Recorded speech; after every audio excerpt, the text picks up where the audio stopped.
Ibrahim opened the fourth folder with deliberate care, as if he understood the explosive nature of what he was about to reveal. Inside were organizational charts, financial flow diagrams, and communication records that mapped out an intricate network connecting African resource extraction to American political influence operations. Candace stared at the documents, trying to process the scope of what she was seeing. The chart showed how money flowed from African mining and oil operations through a complex web of shell companies, investment funds, and charitable organizations, before eventually funding think tanks, media organizations, and political campaigns in the United States. The same companies profiting from African resources were simultaneously shaping American public opinion about Africa through carefully placed donations and sponsorships. Candace recognized several organizations on these charts, including some that had supported her own career. Think tanks where she had been a fellow, conferences where she had been a featured speaker, media outlets that had given her platforms, all were revealed to be part of this interconnected system. The realization that her rise to prominence might have been facilitated by the very interests she thought she was independently challenging was devastating. Ibrahim pointed to specific entries showing how her own content had been promoted and amplified through networks funded by these operations. Social media campaigns, book promotions, speaking engagements, all had been subtly supported to ensure her message reached the widest possible audience. But now she understood why. Her criticism of African leaders served the interests of those who benefited from keeping those leaders weak and divided. The documents revealed something even more disturbing: detailed profiles of American influencers and commentators, including herself, with assessments of their usefulness for promoting specific narratives. Her own file described her as highly effective for reinforcing individual responsibility messaging that counters structural analysis of African underdevelopment. Reading her own assessment felt like discovering she had been unknowingly playing a role in someone else's script. Ibrahim explained how this system worked to co-opt well-meaning people who genuinely believed they were promoting freedom and prosperity.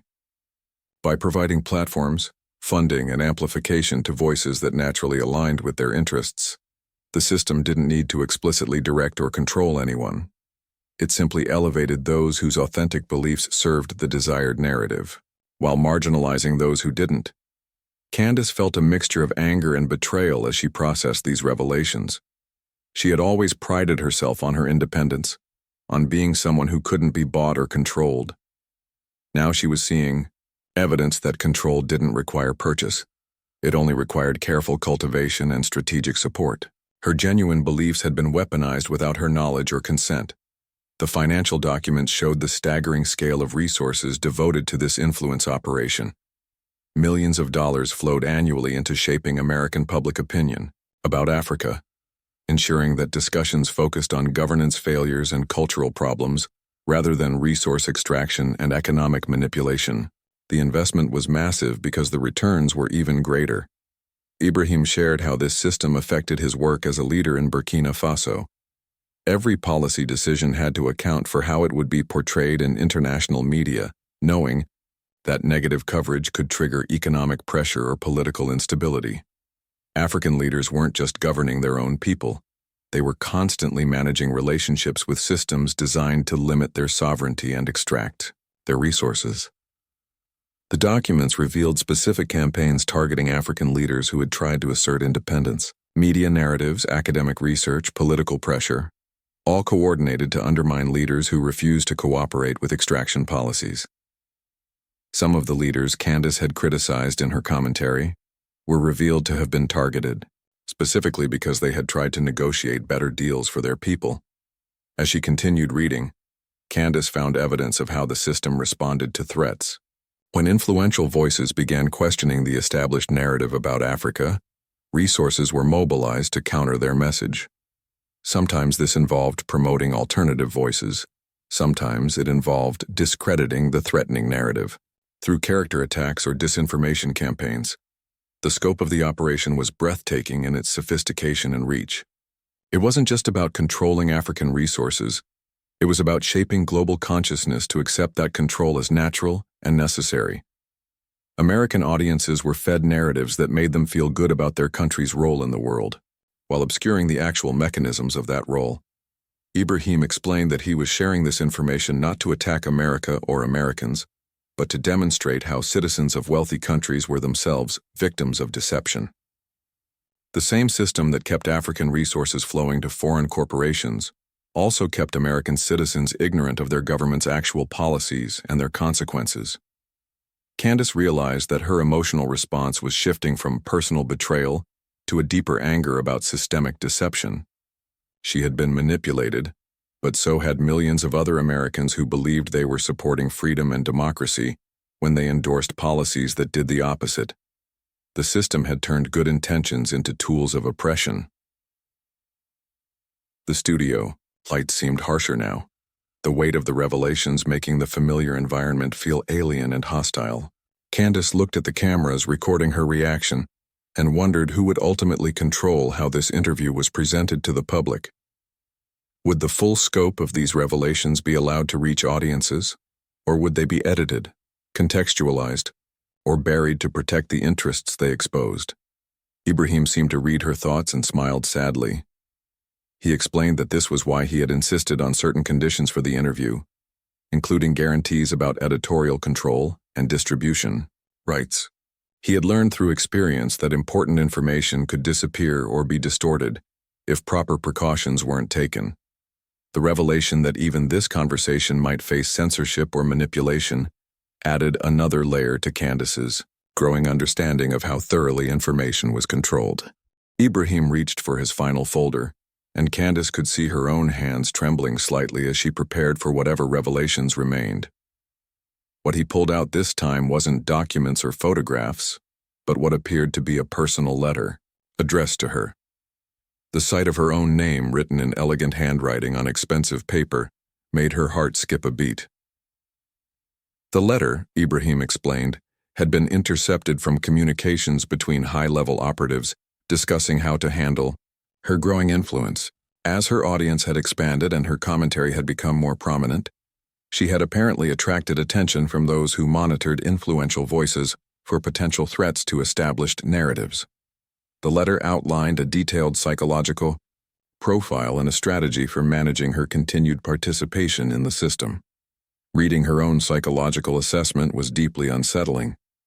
The letter described her motivations, her emotional triggers, her likely responses to various scenarios with clinical precision. It revealed an intimate understanding of her personality that she hadn't realized was so transparent to outside observers. Worse, it demonstrated that this understanding was being used to predict and potentially influence her behavior. The strategy section of the letter was even more disturbing. It outlined how to provide her with information and opportunities that would guide her commentary in desired directions without her awareness. Specific topics were recommended for her attention, while others were identified as areas where her influence should be minimized. The manipulation was sophisticated, designed to feel like organic career development rather than external control. Ibrahim watched her face as she read, his expression showing genuine sympathy for what she was experiencing. He spoke about how discovery of such manipulation was one of the most violating experiences a person could have, comparable to learning that one's most intimate relationships had been based on deception. The violation went beyond professional considerations to something deeply personal. The letter also contained disturbing references to contingency plans if she became problematic. Various scenarios were outlined for discrediting her or limiting her influence if she began questioning narratives that served certain interests. Reading about planned attacks on her character and reputation, prepared in advance by people she had never met, was deeply disturbing. Candace found herself thinking about controversial positions she had taken over the years, wondering which ones had been authentically her own and which had been subtly encouraged through the mechanisms described in these documents. The uncertainty was maddening because it called into question her entire sense of intellectual independence and personal agency. Ibrahim shared his own experience of discovering similar manipulation in his political career. He described the disorienting feeling of realizing that choices he thought were his own had been influenced by carefully constructed circumstances and selectively provided information. The recovery from such revelation required rebuilding one's entire understanding of decision-making and trust. As Candace processed these final revelations, her emotional response began shifting again. The initial shock and betrayal were giving way to a cold anger about the systematic nature of the deception. This wasn't just about her or even just about Africa. It was about a comprehensive system designed to control information and manipulate public opinion on a global scale. The letter contained one final element that shook her to her core: references to her family members and personal relationships. The surveillance had extended beyond her professional activities to monitor her private life, apparently looking for leverage points or vulnerabilities that could be exploited if necessary. The invasion of privacy was complete and deeply personal. Ibrahim explained that sharing this information with her wasn't meant to paranoid or fearful, but to demonstrate the scope of the systems that African leaders dealt with constantly. Every decision they made was monitored, every relationship was analyzed, every statement was evaluated for its compliance with external interests. The sovereignty they claimed was largely illusory. Candace realized that her entire worldview was crumbling in real time. Everything she had believed about her own agency, about American foreign policy, about the nature of global politics, was being revealed as fundamentally flawed. The comfortable certainties that had guided her career were dissolving, leaving her with the difficult task of rebuilding her understanding from the ground up. The weight of responsibility began to settle on her as she considered what to do with this information. She had built a career on speaking uncomfortable truths, but these truths were more uncomfortable than anything she had ever encountered. Sharing them would likely destroy relationships, end career opportunities, and possibly expose her to the very retaliation mechanisms outlined in the intercepted letter. Ibrahim seemed to understand her internal struggle and spoke about the loneliness of possessing dangerous knowledge. He described how learning these truths had isolated him from many former allies and forced him to rebuild his entire network of relationships. The price of genuine independence was often profound isolation from systems and people one had previously trusted. As the interview approached its conclusion, Candace faced the most important decision of her career. She could minimize what she had learned, dismiss it as the claims of a foreign leader with his own agenda, and continue her established path with minimal disruption. Or she could acknowledge that everything she thought she knew had been fundamentally wrong and begin the difficult process of rebuilding her worldview and her career on a foundation of more complete truth. The cameras continued rolling as she sat in silence, processing the magnitude of what she had discovered. Ibrahim waited patiently, understanding that the choice she faced would determine not just her future, but potentially the future of countless others who trusted her voice and followed her lead. The next words she spoke would reveal whether she had the courage to abandon comfortable lies for devastating truths. The cameras rolled again, and Candace tried to regain her composure, but Ibrahim Traoré was far from finished. He opened the second folder, revealing photographs that made her stomach drop. These weren't just documents with numbers and names. These were images that told stories of their own. Pictures of mining operations, of meetings in expensive hotels, of handshakes between people who publicly claimed to be working for African development while privately enriching themselves. Ibrahim's voice took on a different tone as he began connecting these images to specific policies that Candace had publicly supported. He wasn't attacking her personally, but rather showing how the very system she had defended was built on foundations she had never been allowed to see. Each photograph came with dates, locations, and context that made the broader picture impossible to ignore. Candace felt her heart racing as she realized the implications of what was being revealed. These weren't conspiracy theories or wild accusations. These were documented realities that had been carefully hidden from public view.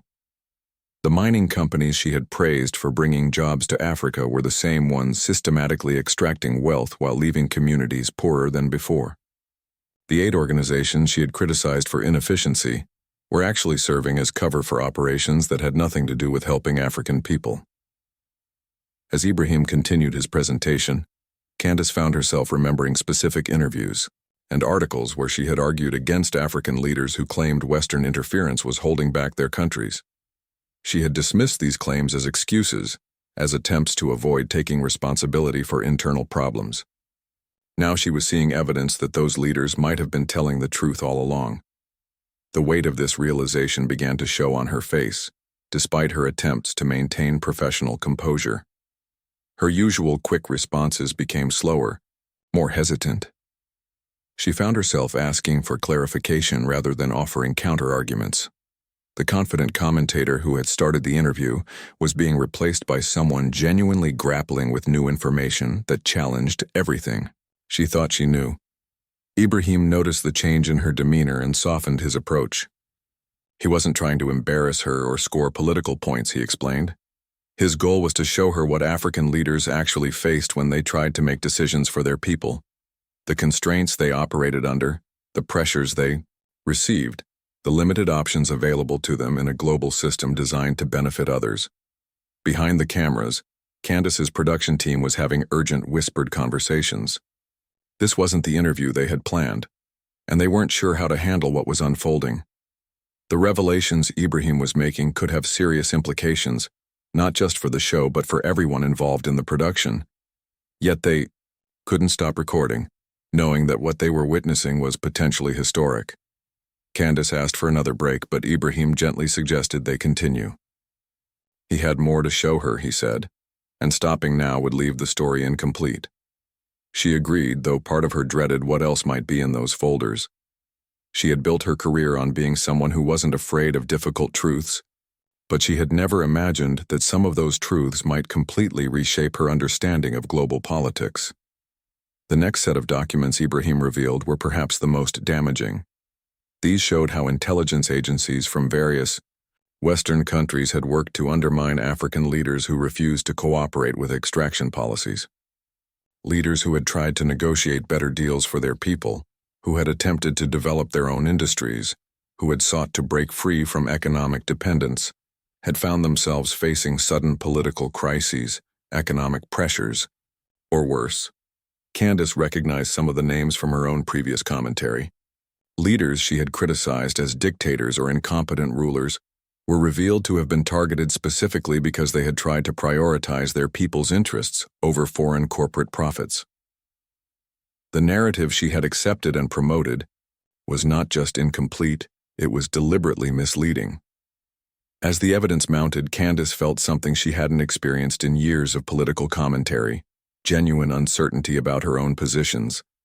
She had always prided herself on being someone who thought independently, who wasn't swayed by popular opinion or political pressure. But now, she was confronting the possibility that her independence had been illusory, that she had been working with incomplete information all along. Ibrahim watched her process these revelations with what seemed like genuine sympathy. He had been in similar situations himself, he told her, discovering that realities on the ground were far different from what he had been told by advisors or international partners. The difference was that as a leader responsible for millions of people, he couldn't afford the luxury of maintaining comfortable illusions. The interview was approaching its halfway point, and Candace knew that everything that came next would determine not just how this conversation ended, but potentially how she would need to reconsider years of public statements and political positions. The documents spread across the table between them represented more than just evidence. They represented a crossroads in her own understanding of the world she had spent so much time analyzing and commenting on. IBRAHIM TRAORÉ reached for his third folder, and Candace instinctively tensed. Each revelation had been more shocking than the last, and she wasn't sure she was prepared for whatever came next. But what Ibrahim pulled out this time wasn't more documents or photographs. Instead, he produced what appeared to be audio transcripts, carefully annotated with dates, times, and participant names. These transcripts, Ibrahim explained, were from recorded conversations between high-level officials discussing specific strategies for maintaining economic control over African resources. The language used was clinical, discussing human lives and national sovereignty as if they were merely variables in an economic equation. Candace read through the first few pages, her discomfort growing with each line. The conversations revealed a level of cynicism that shocked even someone as politically seasoned as Candace. Officials discussed how to frame certain policies to make them appear beneficial to African nations while ensuring that the primary beneficiaries would be foreign corporations. They talked about which local leaders could be trusted to cooperate and which ones would need to be replaced. They planned media campaigns designed to shape public opinion in both Africa and Western countries. What disturbed Candace most was recognizing some of the talking points from these transcripts in her own previous commentary, arguments she had made in good faith, believing she was promoting freedom and prosperity, were revealed to be part of carefully crafted messaging designed to justify policies that did the opposite. She had been an unwitting participant in a narrative that served interests she had never intended to support. Ibrahim watched her reaction carefully as she read through more of the transcripts. He wasn't gloating or trying to humiliate her, she realized. If anything, he seemed sad that such revelations were necessary. He spoke about how many well-meaning people in Western countries had been misled by the same carefully constructed narratives, how the system relied on the participation of people who genuinely believed they were doing good. The transcripts also revealed something that made Candace's blood run cold. Discussions about how to handle influential commentators and media personalities who might become problematic. There were references to monitoring social media, to tracking public statements, to identifying potential threats to the established narrative. She began to wonder if her own activities had been subject to such scrutiny. As she continued reading, Candace found references to specific African leaders who had tried to renegotiate resource deals or develop independent economic policies. The transcripts documented step-by-step plans for undermining these efforts, including economic pressure campaigns, diplomatic isolation, and in some cases, support for internal opposition groups. The clinical precision with which these operations were planned and executed was deeply disturbing. Ibrahim began sharing personal experiences that corroborated what the transcripts revealed. He spoke about meetings with foreign officials where smiles and promises of partnership concealed ultimatums and threats. He described the pressure tactics used against African leaders who tried to assert genuine independence. The way international media would suddenly discover corruption scandals or human rights violations whenever someone stepped out of line. Candace found herself thinking about her own career, about the sources who had provided her with information over the years, about the think tanks and organizations that had supported her work. She began to question whether her rise to prominence had been as organic as she had believed, or whether it had been encouraged because her message served certain interests, even if she hadn't realized it at the time. The weight of these realizations was becoming overwhelming. Candace had built her public persona on being someone who saw through deception and spoke uncomfortable truths. Now she was confronting the possibility that she had been deceived on a massive scale, that some of the positions she had taken most strongly were based on carefully manufactured lies. Ibrahim seemed to sense her internal struggle and paused his presentation. He spoke about the difficulty of accepting that one's worldview might be fundamentally flawed, about the courage required to acknowledge when one has been wrong about important issues. He shared his own experience of discovering uncomfortable truths about systems and relationships he had once trusted. The studio had grown remarkably quiet. Even the production crew seemed to sense the gravity of what was unfolding. This wasn't just an interview anymore. It was a moment of genuine revelation that was changing someone's understanding of the world in real time. The cameras continued to roll, capturing every emotion that crossed Candace's face as she processed information that challenged years of public statements and personal beliefs. As Ibrahim prepared to move to his final folders, he warned Candace that what came next would be the most difficult to accept. The evidence he had shown so far revealed systematic deception and manipulation, but what remained would demonstrate how deeply these operations had penetrated into American political and media systems. He asked if she was prepared to see how the very platforms and networks she had used to build her career might have been part of a larger system of control and influence. Candace took a deep breath, knowing that there was no turning back now. Whatever Ibrahim was about to reveal would force her to confront not just her positions on African issues, but her entire understanding of how American media and politics actually functioned. She nodded for him to continue, steeling herself for revelations that would challenge everything she thought she knew about her own country and her own career. The studio lights blazed hot as Candace Owens adjusted her microphone for what she expected to be another routine political commentary show. She had built her reputation on fearless takes and uncompromising stances, never backing down from controversial topics that others might avoid. Tonight's guest was someone she had heard whispers about but never truly understood the gravity of his influence.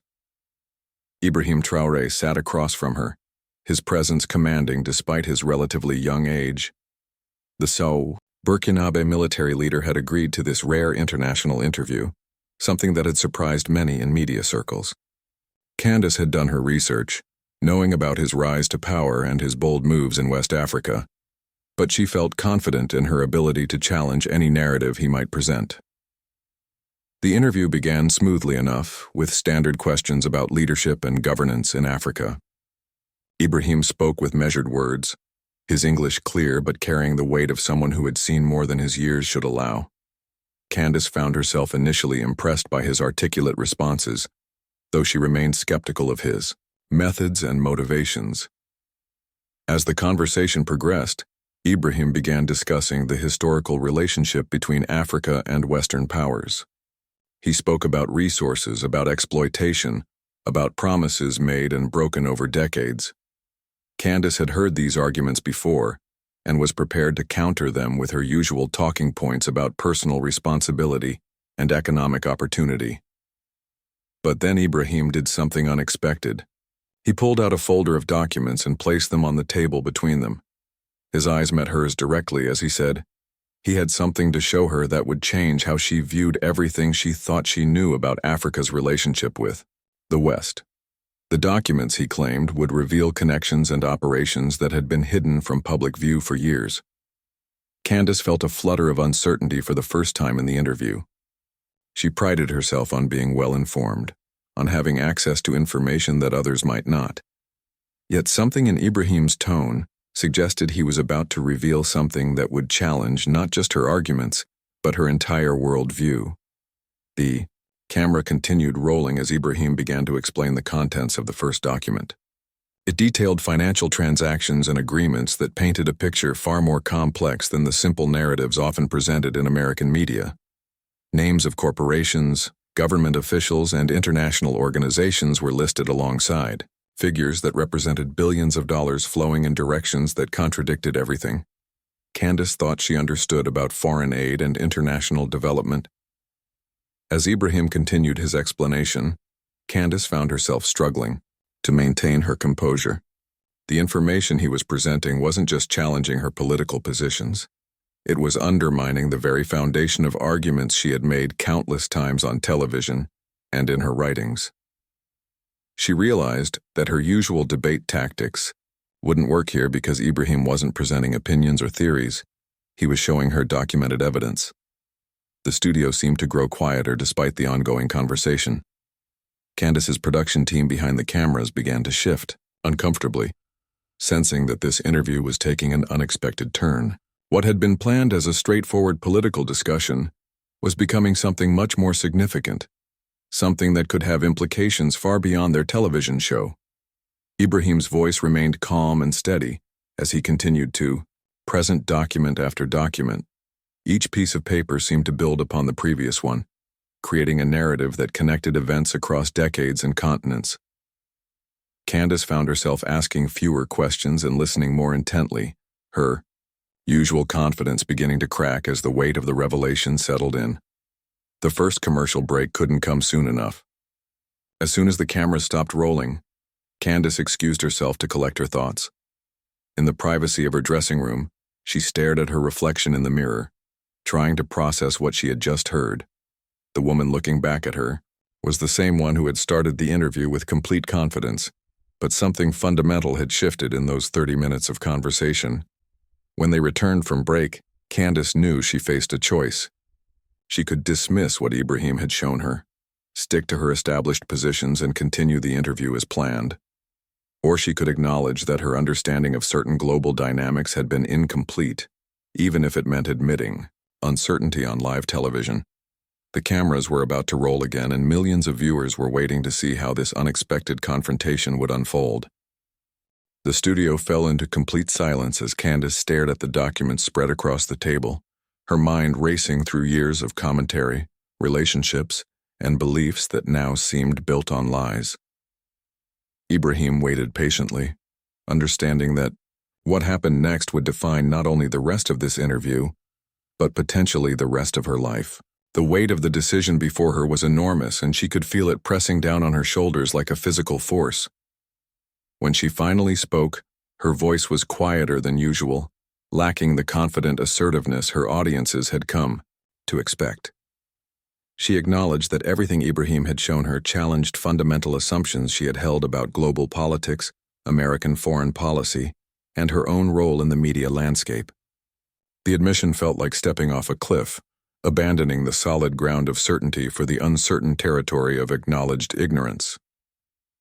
Candace began asking different kinds of questions, no longer trying to challenge or debate, but genuinely seeking to understand the implications of what she had learned. She asked Ibrahim about the psychological toll of operating in such a complex environment, about how he maintained hope for positive change when facing such powerful opposing forces, about what ordinary Americans could do if they wanted to support genuine African development rather than continued exploitation. Ibrahim's responses revealed another side of his personality that hadn't emerged earlier in the interview. He spoke with genuine warmth about his love for his people and his optimism about Africa's potential, if given the opportunity to develop without external interference. He described specific projects and policies he was trying to implement, not as attacks on Western interests, but as genuine attempts to improve the lives of ordinary Burkinabe citizens.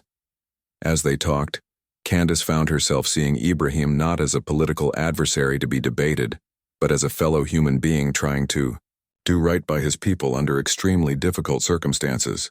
The realization that she had likely contributed to making his job harder through her previous commentary was painful, but it also motivated her to think about how she might use her platform more constructively in the future.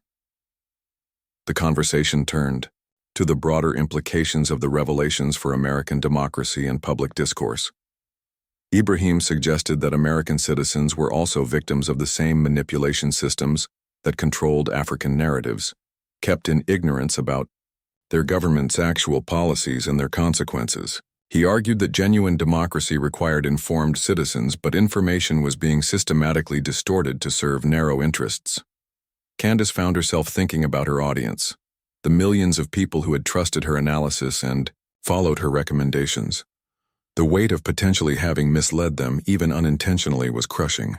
She wondered how many of them would be able to handle the kinds of revelations she had just experienced, or whether they would reject information that challenged their existing worldviews too dramatically.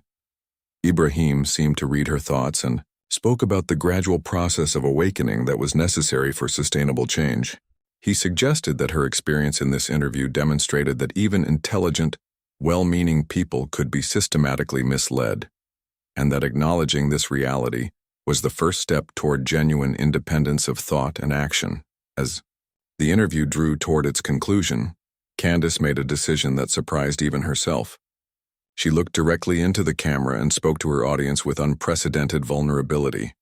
She admitted that much of what she had believed and taught about African politics had been wrong, based on incomplete information and manipulated narratives.